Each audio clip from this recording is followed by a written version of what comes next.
में प्रोसेसिंग करने वाली टीम का जो प्रमुख है, गांजा का प्रमुख आरोपी गुड़वा, उसको भी हम लोगों ने सफलतापूर्वक गिरफ्तार किया। वो धमकी देते जा रहा था कि उसको मैं मार दूंगा, तो उसको कपड़े उतार के फिर वीडियो बनाता हूँ। सच तो ये है कि हमको ये एग्जैक्टली पता नहीं था उस टेराइन, उस इलाके के बारे में कि वो नक्सल इफेक्टेड है, इतना बुरी तरह से नक्सल इफेक्टेड है।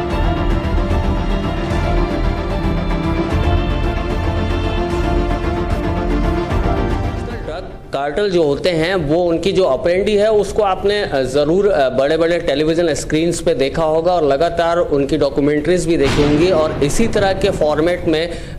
भारत में भी इस तरह से अपरेंडी देखने को मिल रही है और उसका ताज़ा और जीता जागता उदाहरण है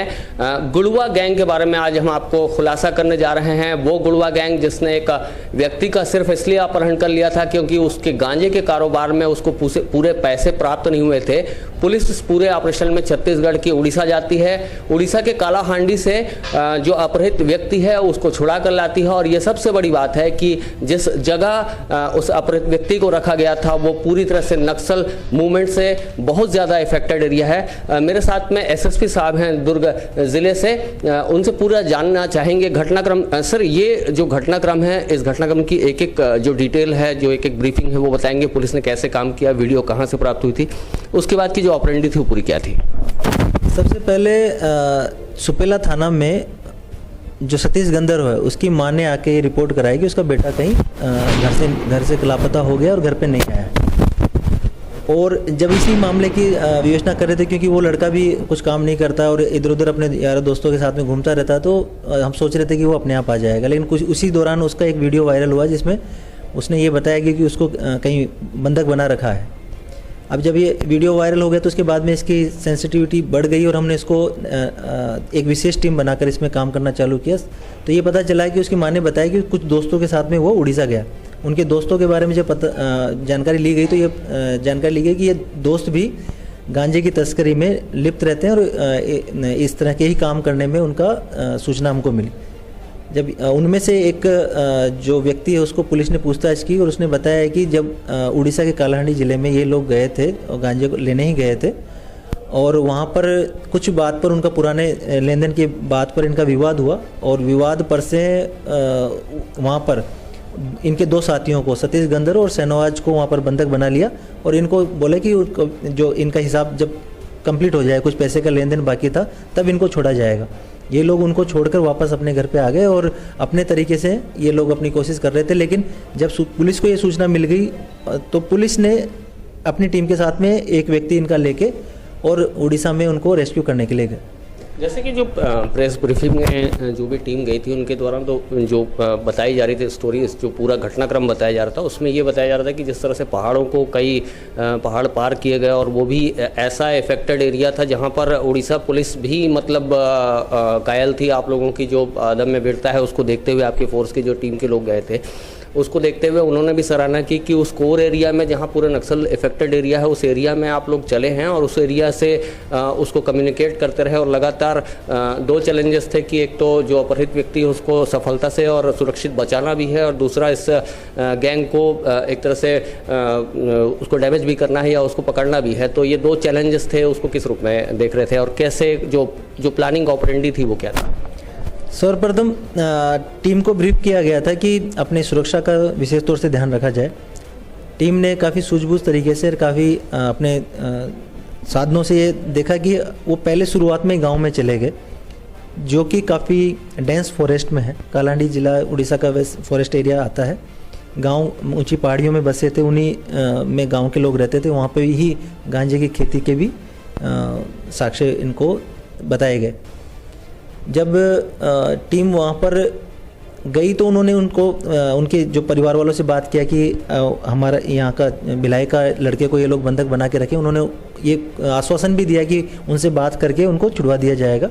लेकिन धीरे धीरे जब टाइम बीत रहा तो इनको एहसास हुआ कि हो सकता है कि ज़्यादा टाइम यहाँ बिताने से कुछ और अनहोनी की इनको आशंका थी। साथ ही हम उड़ीसा पुलिस से भी संपर्क में थे तो ये उनसे भी बात कर रहे थे और साथ में उड़ीसा पुलिस का जो वहाँ पे थाना है, रामपुर थाना है, वहाँ की पुलिस ने भी बाद में पुलिस का सहयोग किया और एक कंबाइंड एफर्ट से ये रेस्क्यू करने में पुलिस को सफलता प्राप्त। इस तरह से जो कोर नक्सल इफेक्टेड एरिया से इस तरह से प्लानिंग करना और सर इतनी दमदारी से, और वो भी लगातार पुलिस से भी कम्युनिकेट वो कर रहे थे, जो अपराधी थे बातचीत कर रहे थे, तो जाहिर सी बात है जो उनका बैकअप रहा होगा, या हो सकता है कि कोई बहुत बड़ा गैंग भी इसके भी पीछे कोई ऑपरेट कर रहा होगा जो उनके भी मास्टर लोग हों, या फिर कोई ऐसा जैसे कि आप बता रहे हैं कि नक्सल इफेक्टेड एरिया है तो बहुत बड़े नक्सली कमांडर या इस तरह के जो लोग रहते हैं जो माओवाद को समर्थन देते हैं, तो उनका भी एक कैडर इनमें इन्वॉल्व रहे और उनको पूरा बैकअप देता रहे, क्योंकि ये घटना छोटी नहीं है। देखिए अभी बहुत चीज़ें पूछताछ में सामने आएगी, लेकिन निश्चित रूप से काफ़ी कलांडी का जो जहाँ से ये लोग लेके आए हैं उनको काफ़ी डेंस फॉरेस्ट का इलाका है, और वहाँ पर मूवमेंट जो नक्सल मूवमेंट के पुराने सूचनाएं उनको मिलती रहती है, पुलिस को मिलती रहती है, वहाँ की पुलिस को उन्होंने बताया भी इस बारे में। तो छत्तीसगढ़ पुलिस द्वारा, दुर्ग पुलिस के द्वारा एक अच्छी कार्रवाई की गई है, जिसमें एक चैलेंज था कि जिसने वीडियो वायरल किया, जो गैंग वहाँ पे गांजे की तस्करी करता है, उसने वीडियो वायरल करके ये बताया कि इसको छुड़वाना है तो उनको जो हिसाब किताब की उनकी रकम उनको वापस करनी पड़ेगी। एक चैलेंज लिया, चैलेंज को लेते हुए उन्होंने उनको रेस्क्यू किया। जब पीड़ित आप लोगों के हाथ में है तो वो किस कंडीशन में था, कैसे उसको रखा गया था, और कैसे उसको फिर जो काउंटर लड़ाई होनी चाहिए या काउंटर बातें होनी चाहिए थी वो क्या हुई थी एट द टाइम? पीड़ित को बातचीत फ़ोन से लगातार इनकी बातचीत हो रही थी, तो उन्होंने पीड़ित को एक सुनसान इलाके पे पेड़ से बांध के छोड़ दिया था, और उन्होंने बताया कि यहाँ पे छोड़ रहे हैं, तो उसी पर से उनको बरामद किया गया। जब गुड़वा जैसे व्यक्ति को पकड़ने के लिए पुलिस ने प्रयास किया तो क्या उसने कुछ रिटेलिएट किया या फिर कुछ अपना इफेक्ट दिखाने की कोशिश की, जैसे जिस तरह से चर्चा से पहले बात आ रही थी कि थाने तक का घेराव करने का एक प्लानिंग उसके द्वारा की गई थी? उनके जब कुछ साथियों को हमारी पुलिस ने साथ में रख लिया था, तो थाने में जब ये पहुंचे तो उससे पहले ही गांव वाले वहाँ पे थाने में थे कि पुलिस ने ज़बरदस्ती बिना किसी अपराध के इनको पुलिस ने पकड़ लिया। लेकिन जब बातचीत की गई उनको बताया गया कि जो 2 लोगों को इन्होंने बंधक बना रखा उनको छोड़ना ही पड़ेगा, तो धीरे धीरे बातचीत के जरिए दबाव बनाया गया और बाद में उनको छोड़ने पे वो मजबूर हुए। एक अंतिम सवाल है सर, गुड़वा और जो बाकी जो आरोपी पकड़ाए हैं उसके अलावा 3 और शायद फरार हैं, तो इन लोगों के ट्रैक रिकॉर्ड कैसे हैं? क्या इस नेक्सस में और भी लोग हैं, जैसे कि 4 और 3 7 लोग हुए, तो और भी इस नेक्सस में जुड़े हुए लोग हो सकते हैं? और ये जो 7 लोग हैं इनके बड़ा जो ऑपरेंडी है या कितने बड़े लेवल के कहना चाहिए, अगर पुलिस की भाषा में गए तो बदमाश है? अभी प्राइम फेसी तो ये चीज़ें हम नहीं बोल सकते, लेकिन निश्चित रूप से ये काफ़ी बड़ा रैकेट हो सकता है, और ये वहाँ पर ही खेती करते हैं, खेती करने के बाद में देश के विभिन्न इलाकों में इसको गांजे की सप्लाई भी करते हैं। ये तो हमारे पास अभी केवल इतनी पूछताछ में पता चला कि यहाँ के जो लोग हैं वहाँ से गांजा खरीद के लाते हैं, तो ये तो एक अच्छी जानकारी हमारे को मिल गई, जिस पे आगामी समय में कार्रवाई करने में आसानी रहेगी। लेकिन फिर भी और भी बातें हैं जो पूछताछ पे हो सकता है कि कई नई चीज़ें हमको पता चले। तो ये एसएसपी मीणा साहब थे। साफ तौर पर जैसे कि जो आपने फिल्में देखी होंगी, जो एडवेंचरस फिल्में होती हैं या फिर जो इस तरह से ड्रग्स कार्टेल को पकड़ने के लिए जो पुलिस टीमें काम करती हैं, जाहिर सी बात है, या फिर जो बड़े चैनल्स हैं उसमें जो डिस्कवरी या नेशनल जियोग्राफिक जैसे चैनलों पे आप देखते होंगे कि कार्टेल को जो उनको गिरफ्तार किया जाता है या उनके पीछे उनको ट्रैक किया जाता है, तो उस पूरे ही मूवमेंट को एक तरह से